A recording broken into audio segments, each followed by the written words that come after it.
ప్రభునందు ప్రియులారా, మీ అందరికీ ప్రభువైన యేసుక్రీస్తు నామమున శుభములు. పరమగీత ప్రసంగాలకు మరోసారి మిమ్మల్ని అందరినీ ప్రేమతో ఆహ్వానించుచున్నాను. నేటి ధ్యానం కొరకు పరమగీత గ్రంథం 1వ అధ్యాయం 10వ వచనాన్ని చదువుకుందాం. ఆభరణముల చేత నీ చిక్కిళ్ళును, హారముల చేత నీ కంఠమును శోభిల్లుచున్నవి. ప్రియులారా, ఈ వచనములో ప్రియుడైన సొలొమోను తన ప్రియురాలైన షూలమితిని వర్ణిస్తూ ఆభరణముల చేత నీ చెక్కిళ్ళు, హారము చేత నీ కంఠము శోభిల్లుచున్నది అంటూ ఉన్నాడు. శోభిల్లుట అంటే అందముగా కనిపించుట. దేని చేత?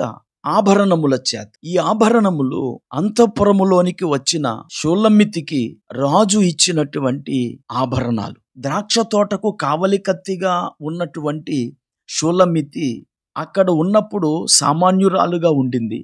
కానీ ఎప్పుడైతే రాజనగరుకు తీసుకొని రాబడిందో ఆమెకు ఆభరణాలు ఇవ్వబడ్డాయి. ఆ ఆభరణముల చేత ఆమె చెక్కిళ్ళు మరియు కంఠము శోభిల్లుచున్నది. ప్రియులారా, బైబిల్ గ్రంథములో శోభిల్లుట అనే పదము ఇతర సందర్భాలలో కూడా ఉపయోగించబడినట్లుగా మనము చూస్తాం. ప్రియుడైన సొలొమోను యొక్క చెక్కిళ్ళు కూడా ఉన్నత భూభాగములో నాటిన సుగంధ వృక్షముల చేత భూమి శోభిల్లుచున్నట్లు వరుని యొక్క చెక్కిళ్ళు కూడా శోభిల్లుచున్నాయి. అలాగే మన ప్రభువు అందమైన వస్త్రము ధరించి నడుచుచూ ఉంటే అందరూ ఆశ్చర్యంగా ఎవరు అని అడుగుచూ ఉండుట యెషయా గ్రంథము 63:1 మనం చూస్తాం. శోభిత వస్త్రము ధరించిన వాడై గంభీరముగా నడుచుచు బొస్రా నుండి బలాతిశయముతో వచ్చుచున్న ఇతడెవడు? మెస్సియాను గూర్చి ఈ వచనము తెలియచేస్తోంది. అంటే యేసుక్రీస్తు సిలువ వేయబడుట ద్వారా ఆయన వస్త్రములు రక్తవర్ణ వస్త్రములైపోయాయి. ఆ రక్తవర్ణ వస్త్రములు శోభిత వస్త్రములుగా ప్రకాశించుచున్నవి.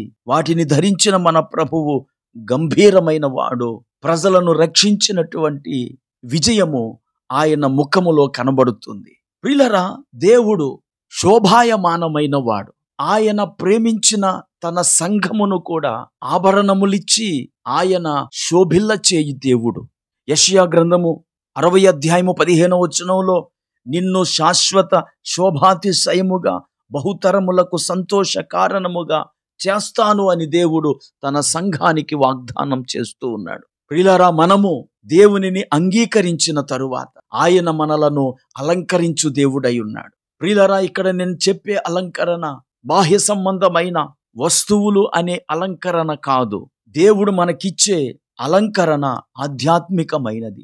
సాధువైనట్టు, మృదువైనట్టు గుణము అనే ఆభరణములను దేవుడు మనకిచ్చి మనలను అలంకరింపచేస్తాడు. అలాగే ఆయన వరములను మనకిచ్చి ఆయన వలె మనము కూడా ఈ లోకములో గొప్ప కార్యములు చేయు వారముగా ఆయన మనలను వాడుకొని మనలను శోభిల్ల చేస్తాడు. ప్రార్థన చేసుకుందాం. కృపా కనికరము కలిగిన మా తండ్రి, నీకు వందనాలు. షూలమితి అంతఃపురములోనికి తీసుకురాబడిన తరువాత ఆమెకు మీరు ఆభరణములు ఇచ్చి శోభిల్ల చేశావు. ఈ మాటలు వింటున్న ప్రతి ఒక్కరూ మీరిచ్చే ఆభరణములను తీసుకొని ఈ లోకములో నీకు మహిమకరంగా జీవించుటకు సహాయం చేయమని యేసుక్రీస్తు నామమున ప్రార్థించి వేడుకుంటున్నాము.